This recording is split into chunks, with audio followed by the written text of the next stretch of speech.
அந்த சட்டமன்ற தேர்தலில் கூட சொந்த ஊரில் விலை போகாத ஒரு ஆடு வெளியூர் சந்தைக்கு சென்று, நம்ம ஊர்ல விலை போகல, வெளியூர் சந்தைக்காவது நாடாளுமன்ற தேர்தலில் போய் விலை போகுமான்னு வந்தாங்க. தம்பி, இது உங்க ஊர் மட்டும் இல்ல, எங்க ஊரும் பெரியார் மண் தான். உனக்கு அங்கேயும் வேலை இல்லை, இங்கேயும் வேலை இல்லை, தமிழ்நாட்டில் இனி எங்கேயும் வேலை இல்லை. ரொம்ப மெத்த படிச்ச, உலகத்திலேயே நான் தான் அறிவாளி அப்படின்னு தனக்குள்ள தானே நினைச்சுக்கிட்டு தன்னைத்தானே சாட்டையால் அடிச்சுக்கிட்டு ஊர் மக்கள், நாட்டு மக்கள் என்ன அடிக்கிறதுக்கு முன்னாடி நானே என்னை அடிச்சுக்கிறேன்னு அதையும் வீடியோவா பதிவு செஞ்சு, சரி நீ உன்னதான் சாட்டையால் அடிச்ச, செருப்பு போட மாட்டேன்னு ஒரு புது கதையை சொன்னேன். இனி வாழ்நாள் முழுக்க உன்னால செருப்பே போட முடியாது.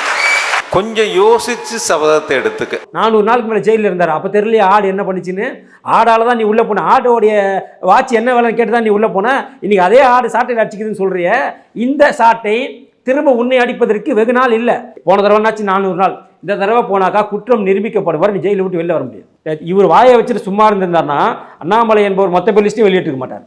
வெறும் செந்தில் பாலாஜியோட டார்கெட்டை மட்டும் முடிச்சிருப்பார். நீ செந்தில் பாலாஜி தான் இன்னைக்கு திமுகவுக்கு இவ்வளோ பேர் தலைவலியாக அண்ணாமலை இருக்கிறான்றா அது முழுக்க காரணம் செந்தில் பாலாஜி. அவரால் சாட்டி அடி அடிச்சுக்கிட்டாரு. நீ ஒரு அறிக்கை வெளியிட்டியா? அவரால் செருப்பு போடலன்னு சொன்னார். நீ நான் குற்றமற்றவன்று நிரூபிக்கும் வரை நான் செருப்பு போட மாட்டேன், நீ ஒத்துக்கிட்டியா? நீ என்னைக்கு ஒத்துக்கின? நீ ஒத்துக்கோ. நான் குற்றமற்றவன் நிரூபிக்கிற வரைக்கும் நான் ஏதாச்சும் ஒரு சபதம் எடு. நீ தான் சூடு சொரண ஈனம் மானம் கட்ட ஒரு அமைச்சர்.